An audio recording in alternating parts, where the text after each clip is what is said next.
So here we have the Seat Arona on a 69 plate. I'm going to start off by showing you around the outside of the car, and then we'll hop in and run through some controls on the inside. But from the outside, you can see it's a 5-door car with alloy wheels. Let's start off inside the boot and then work our way around the rest of the car from there.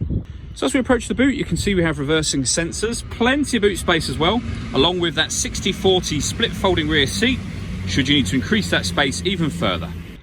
Okay, so we're just going to work our way back round to the front of the car, and then we'll hop in and run through some controls on the inside. But now that we've done a full circle of it, you can see it's in excellent condition the whole way round.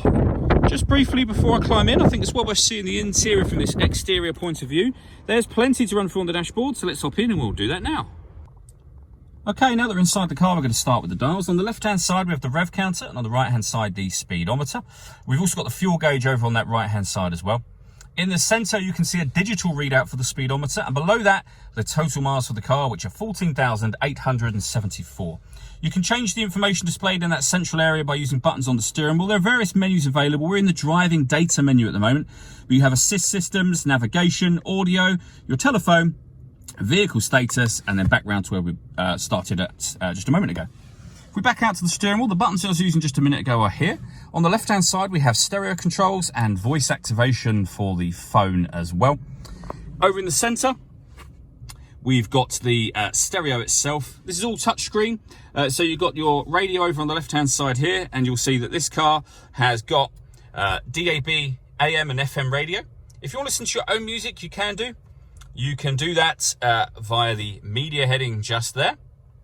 We have auxiliary input, as you can see, but we've also got all of these other ways of listening to music, including Bluetooth audio. So you can stream your music wirelessly, as well as making and receiving phone calls, of course. Also on the main menu there, we have satellite navigation. There's a full video showing how that works. You can find that on our website and also on our YouTube channel as well. Below that, we have the air conditioning, so you can select the temperature, the fan speed, the direction of the air. Hit that button to turn the air conditioning on or off.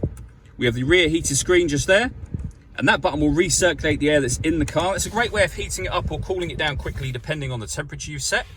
Underneath that, we have 2 USB inputs as well as 1 auxiliary input. The gear lever for the fully automatic gearbox. This button turns off the stop and start. So this car's designed to cut out when it's stationary in traffic to save you fuel. That turns that system off. And then we have dead locks just here for locking the car doors from the outside. All that leaves me to say is thank you for taking the time to watch this video. If you'd like to come and see the car in person and have a test drive, please feel free to call any of our MJA sites. We'd love to hear from you soon.